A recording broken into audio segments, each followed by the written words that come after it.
So guys آج ہم آئے ہیں ایک نئی ویڈیو کے ساتھ جس میں ہم بتائیں گے آپ کو اسم کی قسمیں۔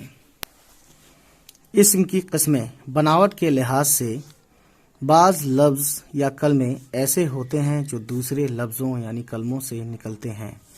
ایسے لفظ کلمے کہہ لو لفظ مشتق کہلاتے ہیں، مشتق۔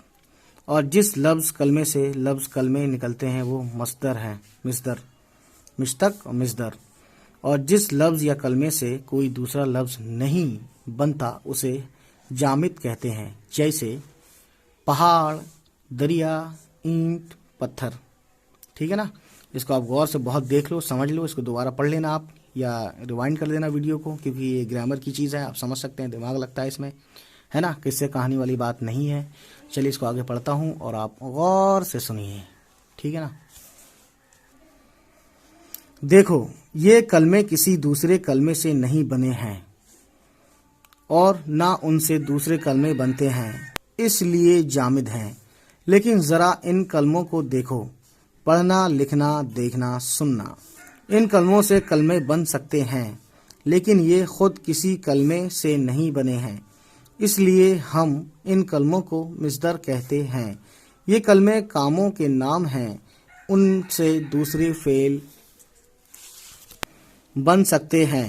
دیکھو، پڑھنا مصدر ہے، اس سے دوسرے کلمے حاصل ہو سکتے ہیں، جیسے پڑھ، پڑھا، پڑھتا ہے۔ ٹھیک ہے؟ پڑھنا سے اس طریقے سے ہم الگ الگ کر سکتے ہیں اور بھی مطلب میننگ نکال سکتے ہیں۔ پڑھتا تھا، پڑھے گا، پڑھنے والا، پڑھا ہوا۔ اسی طرح لکھنا سے لکھ، لکھا، لکھتا ہے، لکھتا تھا یا لکھے گا۔ ٹھیک ہے نا؟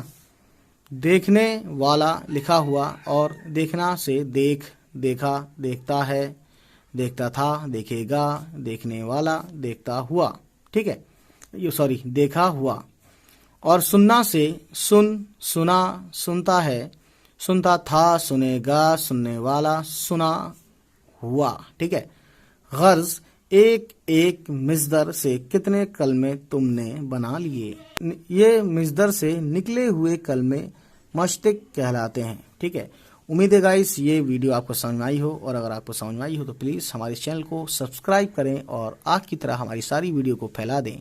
چلیے پھر ملتے ہیں آپ سے، بائے بائے، ٹیک کیئر۔